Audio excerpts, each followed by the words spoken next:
दूसरा एक नियम है दुनिया में, पेन और प्लेजर, आनंद और कष्ट। कष्ट और आनंद दोनों चीज सुनी है आपने। भगवान ने हर उस चीज में, जिस चीज को आसान बनाया है उसमें प्लेजर यानी आनंद रखा हुआ है, और जिस भी चीज को मुश्किल बनाया है उसमें भगवान ने कष्ट रखा हुआ है। लेकिन भगवान ने दुनिया कैसी बनाई है, जो आज कष्टदायक है वो बाद में आनंददायक होगी, जो आज आनंददायक है बाद में क्या होगी, कष्टदायक होगी। जैसे एक सिंपल एग्जांपल है, आज दिन भर पड़े रहो, कोई काम मत करो, मस्ती में रहो, ओटीटी प्लेटफॉर्म पे वीडियो देखते रहो, और बस आप कोई डिसिप्लिन में रहो ही मत। कितने लोग बोलते हैं ऐसा आदमी धीरे धीरे खा खा के सोफा सेट हो जाएगा। सोफा सेट पे पड़ा पड़ा कैसा हो जाएगा, खुद ही सोफा सेट हो जाएगा। समझ आ रहा है? क्योंकि कोई डिसिप्लिन ही नहीं है, कोई लेना देना नहीं है, बस ओटीटी पे पिक्चर चल रही है और बस वो कभी पॉपकॉर्न खा रहा है, कभी कुछ खा रहा है, कभी बिस्किट खा रहा है, कभी कुछ खा रहा है, कभी कुछ खा रहा है। कितने लोग बोलते हैं थोड़े दिन में इतनी हवा भर जाएगी टायर में कि कभी भी फट सकता है। लेकिन कष्ट किस में है? सुबह उठ के दौड़ने जाने में कष्ट है कि नहीं? सुबह उठ के वॉकिंग करने में कष्ट है कि नहीं? पहले तो जल्दी उठने में ही कष्ट है कि नहीं है? तो जिन चीजों में भगवान ने कष्ट और पीड़ा छुपा रखी है, बाद में उन चीजों में आनंद छुपा रखा है। जैसे करेले का जूस अच्छा नहीं लगता है, लेकिन बोलते हैं स्वास्थ्य के लिए बहुत अच्छा होता है, पीने वाले को डायबिटीज नहीं होती। समझ आ रहा है? तो जिन जिन चीजों में कड़वापन, कष्ट, तकलीफ, परेशानी भगवान ने छुपा रखी है, उनमें बाद में आनंद छुपा रखा है, और जिनमें अभी आनंद छुपा रखा है बाद में उसमें। कितने लोग समझ पा रहे हैं?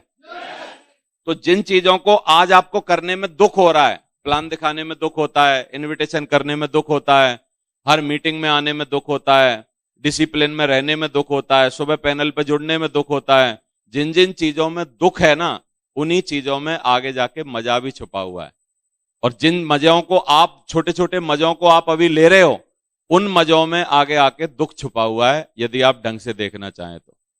यहां लिखा भी है कि 22 साल सोने में हम लोग निकाल देते हैं जिंदगी के, लगभग 6 साल तो करवट बदलने में निकाल देते हैं, जब नींद नहीं आती है हमें। यानी खाली बेड पे पड़े रहते हैं हम और नींद नहीं आ रही होती है, नींद का इंतजार कर रहे होते हैं। ऐसा वक्त कितना होता है? पूरी जिंदगी के 6 साल होते हैं। 10 साल काम करने में और उसमें भी हमें मजा नहीं आ रहा होता, उसमें निकाल देते हैं। 8 साल लगभग टीवी में, सोशल मीडिया पे बिता देते हैं। 6 साल अपने घर के कामों में बिता देते हैं, जैसे नहाना धोना, सुखाना, बनाना, उन सब चीजों में। और 4 साल खाने पीने में बिता देते हैं।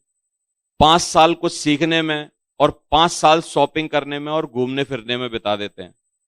बचते हैं तो लगभग 10 साल कुछ करने के लिए, नाम कमाने के लिए, कुछ बनाने या बनने के लिए। सिर्फ 10 साल।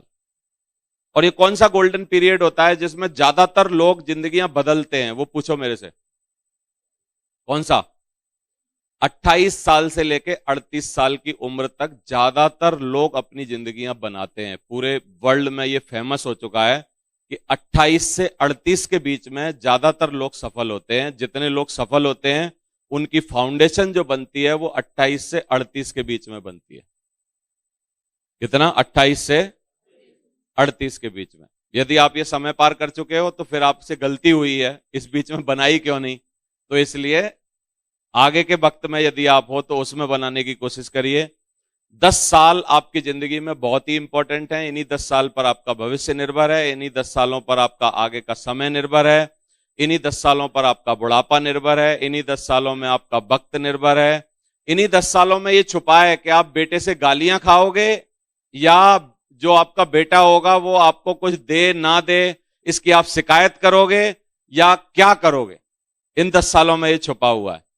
इन 10 सालों में सब कुछ है, जो भी जीवन का आगे आने वाला समय है। काफी लोगों को अभी मेरी बात समझ नहीं आएगी, लेकिन जब हम उस पड़ाव में आएंगे तब हमको ये बात समझ में आएगी कि काश उस समय हम जाग जाते, काश उस समय हम सीरियस हो जाते, ध्यान दे लेते तो कुछ कर सकते थे। स्टीव जॉब्स ने एक बार कहा था कि हमारे पास समय बहुत कम है, किसी और के सपने पूरे करने में बर्बाद मत करो इस समय को।